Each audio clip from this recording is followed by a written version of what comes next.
Monologue 45, the Urian Cult.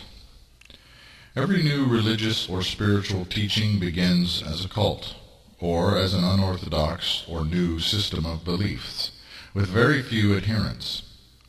The established religions and religious sects of the world despise every other religion or sect as false and even satanic, primarily because they do not want any more competition. In ancient times, the word cult referred to small, secretive sects and was not necessarily a negative term. The cult of Mithras became the pattern for the non-Jewish form of Christianity and the Catholic Church. The Eleusinian mysteries contain many elements that survived in later religious teachings. The cult of Isis became the basis for the worship of Mary, mother of Jesus. Indeed, Christianity itself was a Jewish cult, which arose out of the cult of the Essenes, which itself was influenced by Zoroastrian beliefs. With the rise of Catholicism, most of the smaller sects of Christianity, cults, including the Jewish Christian sects, were slowly and steadily absorbed, forced to conform, or destroyed. The word cult, much like the word religion, has many derogatory connotations in modern times, due to scandals and various negative manifestations that small religious sects and major world religions have themselves created. Because of wicked and maniacal individuals like Charles Manson and Jim Jones, both sons of the beast, among many others, any new religious or mystical teaching is met with great concern and is branded a cult in the most negative sense of the word. Yet, so that you may not be misled and that you may be comforted, let me state clearly a few points that may be used to refute the negative brand that will be thrust upon you. 1. The scribe of this work has been guided to maintain a hermit's life and gather no direct face-to-face following, and indeed to use an alias on the Roman road, and is further instructed to flee from those who would seek him out as a direct teacher or cult figure. 2.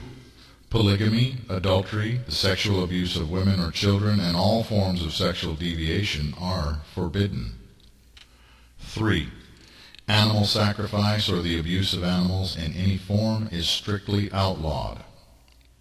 4. Leadership is to be by merit, and no individual has the right to impose any interpretation upon any other member. No leader, not even the Lady of Light or the Righteous One, who are coming, are to be beyond the laws and principles of these teachings.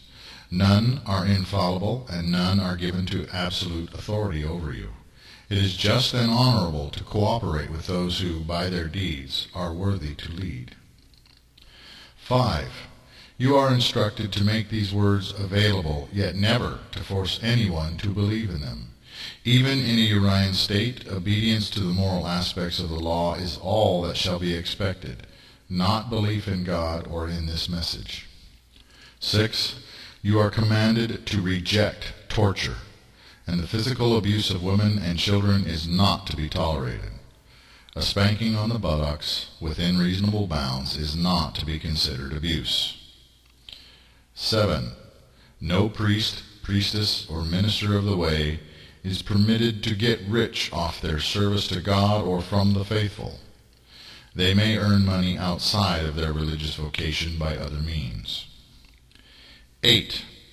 You are commanded to worship the one God, the same entity worshipped by the Christians, Jews, and Muslims, etc., to have respect for their prophets and for their messianic figures. You are further commanded to live your lives in moral and ethical conduct and to respect the laws of your nation, so long as those laws do not violate the principles by which you live in the spirit of truth. 9.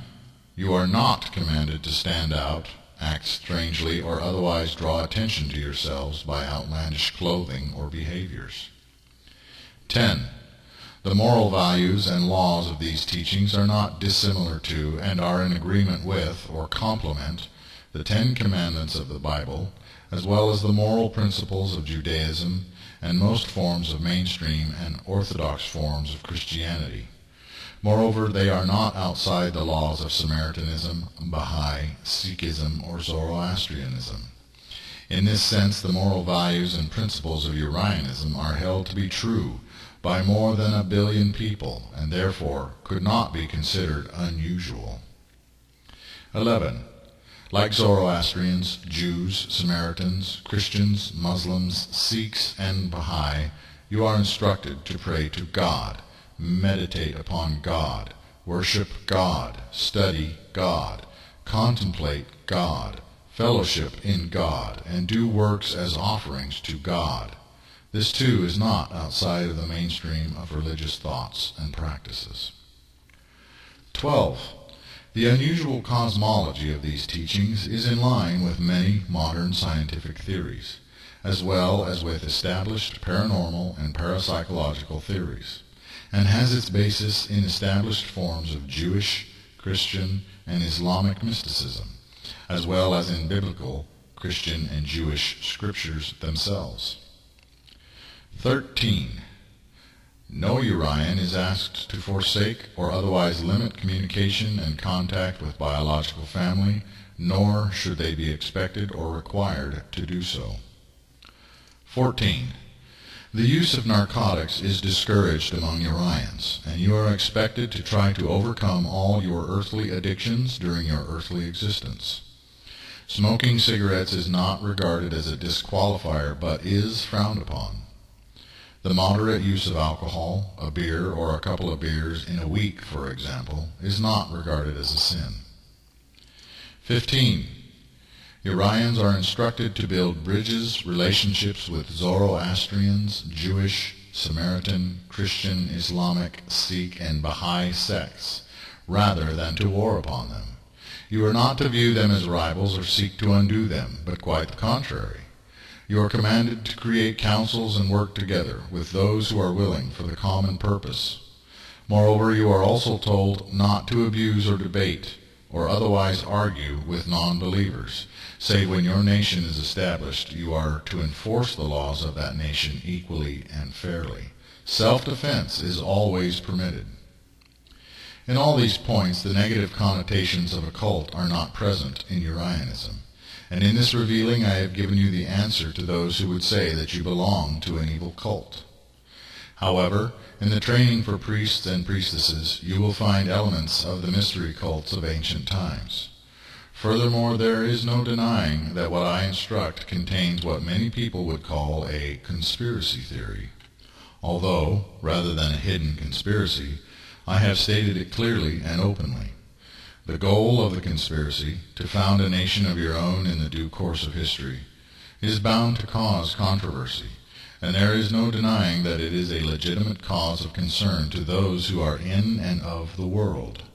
The children of the beast in Babylon have a real concern, and you have to expect that they will do everything they can to stop you and warn their siblings about your plans. Do not argue, do not debate, do not discuss your plans and efforts with the uninitiated, and neither deny or seek to explain. This book will be available to all who wish to read it, so there really is no need for saying anything. It is pointless to contend with the worldly and godless ones in such a way, for they are merely intent on destroying and undoing the manifestation of the kingdom of God on earth. It is all well and good for the secularists to seek to overthrow governments and to establish their will over God's will, to lay sanctions upon and otherwise discriminate against religious people. But they shall brand you terrorists and insane for your efforts to establish a holy nation on earth. Do not be ashamed or cowardly. Keep your eyes on the prize, and in your own way do what you can to further the cause and the goal.